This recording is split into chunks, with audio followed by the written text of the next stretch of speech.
Well, we did. The patriarch was a key character, and we had met with Ed O'Neill prior to this on another notion that we had. Steve and I had written about two-thirds of a pilot that featured sort of this crusty older guy, and so we met with him, and he was great. He's an easygoing guy, a brilliant storyteller. It just seemed like somebody that it would be fun to be with for long days together on a set.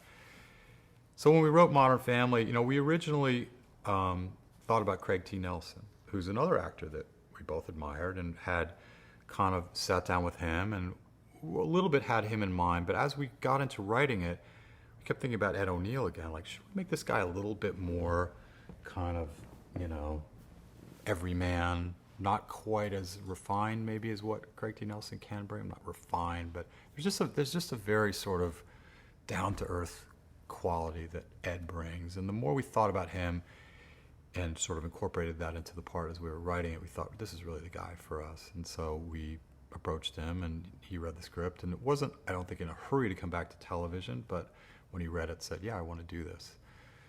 For the character Phil, I'd worked with Ty Burrell twice before. Steve had once before. Think of him as a great, largely unknown, untapped resource. He's a brilliant comedic actor, and while there could be some who said, like, well, you failed with him twice, maybe you guys aren't the perfect teammates. It seemed irresistible because he really this part I think is even closer to who Ty is and what Ty does well than the two previous had been. So we wanted him, and fortunately the network let us have him. Sofia Vergara is someone that ABC had a long relationship with, and we, in fact, when we pitched the idea to the network, knew we wanted Ed O'Neill as this sort of divorcee on his second marriage to a younger ethnic wife. We weren't sure specifically what that was going to be yet, and they said, well, we've had great luck with Sofia Vergara. She's on a holding deal. What about her? We met with her, watched a couple things, said that's great. She's got obviously beautiful, but has a great energy and vivacity, and thought, okay, she's perfect. So we had 3 of the parts cast before we started casting, more or less, and then it was a matter of finding a good Claire to go with Phil. And Julie Bowen came in, who was 8 months pregnant with twins, not really looking to do a series, but liked the script. ABC said, well, we like Julie, but I don't know if you guys have noticed, she's got like 50 pounds of people, in her lap. Are we really going to be able to do this with her? Don't worry. Well, if we really fall in love with her and we see her opposite Ty and they look good together, we'll make it work. So we cast her. We shot the whole pilot with her carrying, baskets of laundry in front of herself or stacked towels or things. She's literally, 8 months pregnant with twins.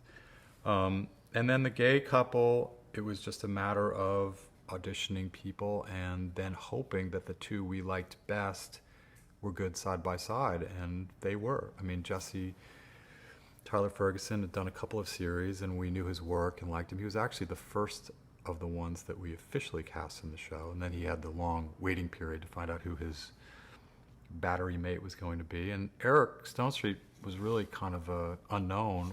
I think we used him in a very small part in Frasier or Out of Practice. Anyway, very funny. And you always say, like, well, new faces are good in a series. People like to have discoveries, and maybe this guy could be that. And then we sort of sat them side by side, and they were great together. So, because that's always the sort of the X factor. You can cast great actors, but when they're in couples, sometimes they just don't look like they're going to be good together, even though they're wonderful actors in their own right. So you have to just sort of hope the chemistry is there. But in the case of both, in all 3 couples, Ed with Sofia and Ty with Julie and Eric and Jesse, they all just looked like real couples and had a great kind of energy between them. Kids who didn't seem like kid actors. There's something sort of noxious about kids that are, can smile and cry on cue and have been coached to within an inch of their life by their parents, and it just doesn't seem remotely real. So, Rico Rodriguez, who plays Manny, he's from Texas. He's done a couple of commercials. His sister got into acting, and he sort of said, well, that seems fun. Maybe I'll try that. And he came in, and audition was a little rough around the edges, but seem like a real kid. You know, Nolan Gould, who plays Luke, is like, even though he plays a kid that's getting his head caught in banisters and is sort of like a step behind intellectually, he's a genius. He's a Mensa member, and you know, even though he was in 5th grade, age-wise during the first season, he was actually studying at 8th grade level, which is a way, again, that makes him seem sort of realer than most Hollywood kids. And same with the 2 girls, with Ariel and Sarah Hyland.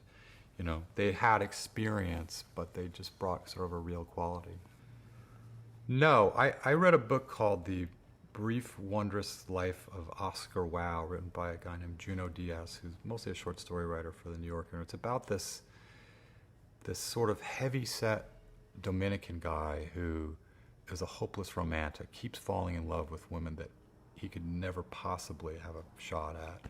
And he's just destined to be unhappy. It's a bit of a dark book, but I always liked that character idea. So that was a little bit the inspiration for this character.